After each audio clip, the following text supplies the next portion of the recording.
Bonjour Christophe Maire. Bonjour. Comment ça va? Moi, la Gatchébé, tout douce. Gatchébé tout douce? Tout douce. Voilà, Caraïbes monde. Oui. Mar Caraïmon, la Martinique, la Mar Caraïbe. Caraïbes monde. Mais là, c'est écrit sur ton Ben, en fait, il n'y a peut-être pas la première partie. Martinique Caraïbes monde, c'est ma maison. Oui. Est-ce que tu peux te présenter, s'il te plaît? Ben, je suis Christophe Maire, je suis artiste plasticien martiniquais. J'aime à le dire parce que, en fait, quand je précise ce mot martiniquais, ça me permet d'entrer en relation avec les autres, puisque en voyageant, je me suis rendu compte que certaines personnes n'arrivaient pas à situer, même géographiquement, la Martinique, notre belle Martinique. Et donc, c'est un point d'ancrage, comme une porte que j'ouvre sur une conversation. Et cette conversation-là nous amène à parler d'histoire, à parler de nous. Et tu es passionné par ça? Ben, en fait, oui, moi, sans papa l'âme. J'aime discuter, j'aime échanger. En fait, ce qui me touche surtout, c'est au niveau de la rencontre. C'est la relation. J'aime à dire que, en fait, j'aime rencontrer les gens plutôt que les croiser. Souvent, on croise des gens. Rencontrer, c'est autre chose. Rencontrer, c'est entrer en discussion, rentrer dans une alchimie, entrer dans une conversation. Regarder les gens dans les yeux. Et progresser aussi. Progresser, évoluer, avancer ensemble et tout ça. Et c'est ce que j'aime. Et alors, tu es inspiré par la Martinique, mais je voulais revenir à ta moue, parce que quand tu as dit « je suis martiniquais », il y a une espèce, tu as chargé ce mot-là, tu as fait une moue. C'était presque une moue de défi d'ailleurs, j'ai senti ça. Peut-être, oui. Mais en fait, c'est aussi, il y a comme une forme, chez moi, quand je dis martiniquais, pour peut-être le lier à une autre société comme le Japon, les Japonais, quand ils parlent avec une autorité. Et en fait, voilà, c'est dire je suis artiste martiniquais, ça impulse ça, quoi. Mais c'est aussi appuyé sur la première syllabe, puisque le marcaraïmonisme, c'est ça, martiniquais. La première partie du mot est essentielle pour permettre d'évoluer sur le reste. Alors, marcaraïmonisme, oui. Donc c'est un néologisme qui fait la relation. C'est ça. En fait, Mar-Caraïmon, c'est la Martinique, la Caraïbe et le monde. C'est trois mots que je relie entre eux pour donner ce mot-là. Et c'est une manière de dire, c'est un concept artistique et philosophique, donc de réflexion, qui m'amène à dire et même à affirmer que pour entrer en relation avec les autres, il faut bien se connaître, partir de soi pour aller vers les autres. Donc je dis la Martinique comme racine, la Caraïbe comme tronc, et le monde comme branche qui porte des fruits. Et ces fruits-là, en fait, c'est de la nourriture pour l'humanité. Donc, Mar-Caraïmon, le marcaraïmonisme, c'est tout simplement une mise en relation de tout le monde, quoi. C'est très glissantien, ça, non? Ben, moi, je crois que glissant est là avant moi. Donc, bien sûr, oui, que ce soit glissant, que ce soit... En fait, moi, je crois que tous les auteurs, tous les penseurs qui amènent justement à cette relation avec l'autre m'intéresse et m'interpelle aussi, puisqu'il ne s'agit pas simplement de reprendre, il s'agit de peut-être continuer ou alors de proposer aussi des choses en interrogeant, comme l'enfant fait sa crise d'adolescence et entre en conflit parfois avec ses parents, mais ce conflit n'est pas simplement pour... C'est aussi se défier, comme l'enfant ou bien plus petit, il commence à dire non. C'est exactement la même chose, à un moment ou à un autre. J'ai appris à dire non, j'ai appris à questionner et à interroger pour pouvoir proposer aussi une manière de voir les choses. Et j'espère qu'après, puisqu'on parle de traces, après, il y en aura d'autres qui vont venir après moi pour me questionner et me pousser un petit peu. Est-ce que ces interrogations-là sont propres, alors tu es plasticien de Martinique, est-ce que ces interrogations-là sont propres aux plasticiens de Martinique? Parce que la relation au monde, la relation à son environnement géographique et peut-être même à sa terre pourrait se poser dans n'importe quel pays. Je dis n'importe quoi. Un Barbadien dans la Caraïbe peut se poser cette question-là, ou bien un Néo-Zélandais pourrait se poser cette question-là. Mais qu'est-ce qui est propre aux Martiniquais que tu es? Mais en fait, moi, je crois que... Alors, est-ce qu'il faut parler seulement de Martiniquais ou alors mettre tout ça dans un groupe qu'on pourrait appeler le groupe des post-colonisés? En fait, quand on a subtilisé, quand on a interdit, quand on a empêché la parole notamment, ou alors le geste, ou alors la pensée, je crois que derrière, il y a toujours eu des résistants, des rebelles, si tant est que j'en sois un. Et du coup, je crois que, oui, un peu partout, on en retrouve. Moi, j'ai des amis qui sont placés un peu partout. C'est post-colonial. Et oui, bien sûr, parce qu'on a besoin de créer. Et l'artiste, lui, a cette faculté à pouvoir traduire des choses, à pouvoir dire des choses. Mais ce qu'il y a de plus intéressant, c'est que lui, il doit le faire en restant ancré dans sa pensée, en restant ancré dans sa singularité. Donc, bien sûr, ça nous conduit à affirmer des choses plus Et alors, toi, ancrées. vraiment, ton travail s'inscrit absolument dans cette ligne, j'ai envie de dire tracée, mais je vais faire une répétition parce que une de tes expositions ou de tes travaux, c'était donc Trace. Oui, c'était Trace, T-R-A-S, puisque comme je parle du Mancaraïmoise partir de soi, donc partir du créole, quand on écrit Trace comme ça, c'est du créole. Mais maintenant, en même temps, c'est aussi une manière de... Oui, c'est un acronyme, donc il dit, Trace, c'est tous rassemblés en nous, solidaires, et le en nous est en créole. Justement, en nous, parce que il y a plusieurs manières de l'entendre. En nous, à l'intérieur, quand on le traduit en français, et puis en nous aller.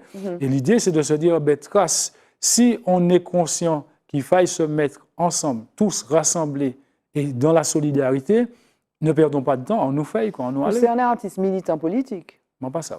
Donc, allez. Oui, on nous aller. C'est-à-dire que, tu vois, de toutes les façons, tout le monde, à partir du moment que tu commences à parler, tu fais une réunion de famille, tu fais de la politique, vrai.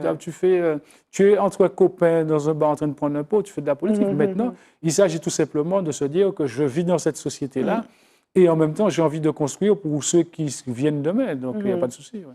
Et alors, tu es donc, ces jours-ci, en fait, tu travailles donc, en résidence, donc à la Pagerie, qui est en train de prendre un chemin différent, parce qu'avant, c'était un peu disons, l'éloge au panégyrique de Joséphine qui a vécu là, à la Trois-Îlets. Et puis là, il y a une orientation avec la direction, Manuela Yongning notamment, d'aller vers le lieu, l'histoire du lieu. C'est un lieu où il y a eu des esclaves. Et donc, tu es en résidence avec une restitution qui aura lieu en mai. Et ce concept-là, ce projet s'appelle, tu as vraiment le goût des titres un petit peu difficiles à dire, hein, Humaternité. Humaternité, oui, exactement. En fait, c'est le projet que je développe dans le cadre de la résidence avec le musée de la Pagerie. J'ai été invité d'abord à visiter, à découvrir la nouvelle muséographie qui rend hommage aux ancêtres esclavagisés. Et donc, je crois que ça correspondait tout à fait à ce que j'ai l'habitude de faire, à mon projet initial d'interroger notre histoire et de présenter mes perspectives en fonction de ce que j'ai découvert. Et puis, Humaternité, c'est un projet que j'avais déjà là sous le bras et qui tombait à point pour justement qu'il soit précisé dans ce cadre-là. Et Humaternité, donc c'est tout simplement un néologisme à nouveau. Et donc, on a la première syllabe, HU, c'est humus, qui provient du mot humus, et puis que je relis tout de suite en occultant la partie centrale du mot, que je relis tout de suite aux deux dernières syllabes, nité, et donc ça donne unité, unité avec le H pour garder cette idée de quelque chose de fertile. Et cette fertilisation encadre deux mots mater, et quand on les entend, on entend mater, la matière, la matrice, la mère, mais c'est cette matrice pour moi, c'est l'humanité. Et donc du coup, je dis, une fois de plus, mettons-nous en unité ou alors fertilisons notre unité autour de l'humanité. Et alors, c'est retrouver l'humanité de ces esclaves dans ce lieu.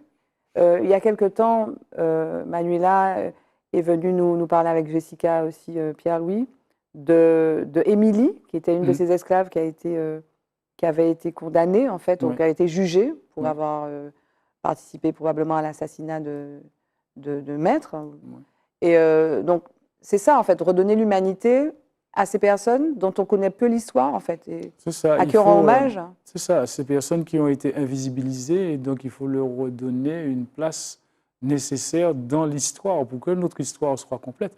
Ou alors même par extension, pas que notre histoire, pour que l'histoire de l'humanité soit complète, il faut redonner un visage, il faut redonner une visibilité à ces personnes. Je crois qu'il y a des travaux qui ont été enclenchés à certains endroits dans le monde, mais je crois que chez nous, en Martinique, il faut justement que ça soit encore plus présent. Je disais il y a quelques jours, il faut bien comprendre qu'il ne s'agit pas de marcher comme si on faisait des cauchemars tous les jours, mais en tout cas, il faut entrer dans un état de conscience et se dire que partout où on circule en Martinique, on marche nous marchons sur la mémoire de nos ancêtres. Oui. Nous marchons, et même physiquement, nous Oui. marchons sur les ossements de nos ancêtres. Quand on va avec notre glacière, moi j'habite Lens-Figuier, quand les gens viennent là, mais les eaux là, des personnes qui se sont jetées par-dessus bord, qui ont été jetées par-dessus bord, ou alors le bateau qui a échoué à Lens-Cafard au Diamant avec tous ces naufragés, Le 8 en fait, avril,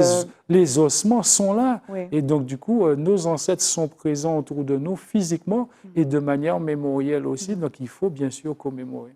Alors, comment tu le fais? Parce qu'on a parlé de la pagerie. Donc, ta technique, c'est quoi? Donc, tu as commencé par le dessin, c'est de la peinture, c'est de la sculpture, c'est du collage aussi? Ben, en fait, là, au départ, c'est bien sûr une réflexion et puis une prise de contact avec le lieu. Et puis questionner quelque part, avoir des sensations, puisque il faut. Je crois que ce qui a été le plus important pour moi, ça a été de faire preuve d'humilité et de me dire là, je dois être à l'écoute. Je ne dois pas simplement venir avec l'expérience que j'ai et puis simplement me mettre à faire quelques portraits, quelques dessins, puisque il s'agit surtout de rendre hommage et donc de rendre une vraie visibilité. Et ce qui fait que donc on parle de 115 noms qui ont été retrouvés par les scientifiques. Et donc moi, l'idée, c'est de pouvoir mettre de manière singulière une vraie personnalité à chaque individu. Et donc là, j'en suis à 114. Tu leur donnes un visage. Oui, c'est ça. Un visage et même le visage d'un visage sans âge. Et pour faire un jeu de mots, peut-être pour rester dans cette dynamique. Mais il s'agit surtout de préciser avec toute l'émotion que j'ai eue autour de ça, de préciser justement que c'était des individus. Oui. En fait, voilà, que ce n'était pas simplement un groupe, que chacun avait une identité. Parce que ça reste, tu sais, on a l'impression que ce qui manque effectivement, ce sont des traits. Ce sont des yeux qu'il faut imaginer, parce que ça reste très théorique. C'est ça. Quand on dit nos ancêtres sont morts, en fait, il n'y a pas de chair à ça, parce qu'il n'y a plus de chair de toutes les façons. Exactement. Mais il faut mettre quelque part, il faut mettre des traits. Oui. Et c'est ce que tu fais. C'est ce que je fais. Et puis, quelque part, même en dehors de la résidence, c'est-à-dire que pendant toute cette période, il y a des gens qui m'ont très certainement vu en se disant « mais c'est fou, hein, mais c'est regardez-nous, comment mais c'est regardez-nous là ».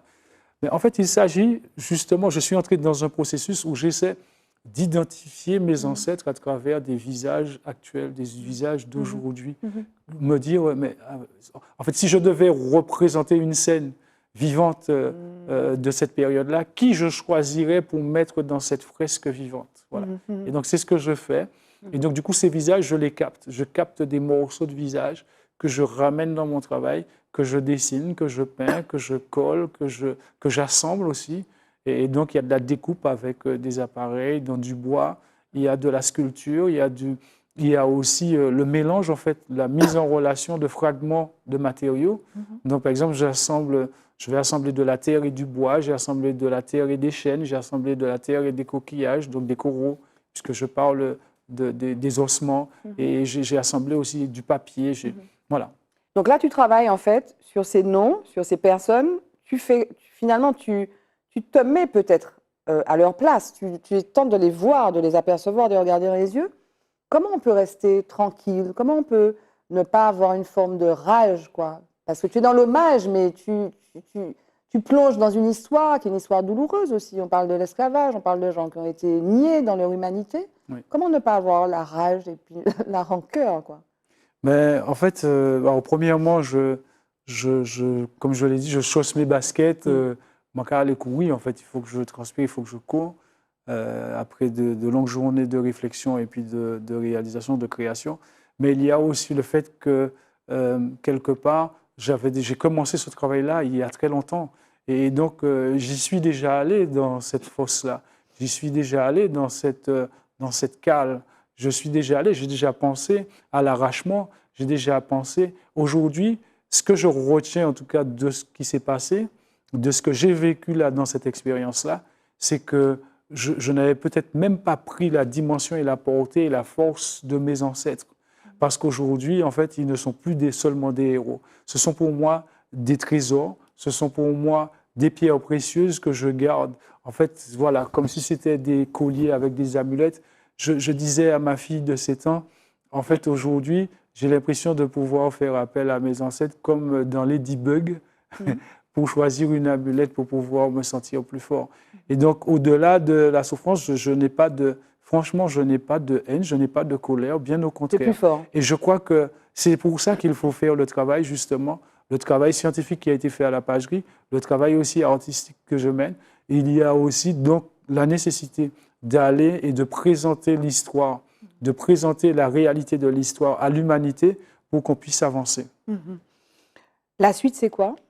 Ben, la suite, c'est donc La Rochelle, qui est dans la continuité de cette résidence, une résidence avec l'Ethnopole Humanité Océane, et puis une collaboration, suite à une collaboration avec le Musée du Nouveau Monde de La Rochelle. Donc je pars pour un mois, et puis quand je reviens, la restitution de cette résidence, les 27 et 28 mai, au domaine de la pagerie. Le mot de la fin, Christophe, ce serait quoi? 2 mots de la fin peut-être pour conclure et pour synthétiser les 3 mois de résidence. Merci et puis pardon. Merci Christophe Maire. Merci beaucoup. À très bientôt.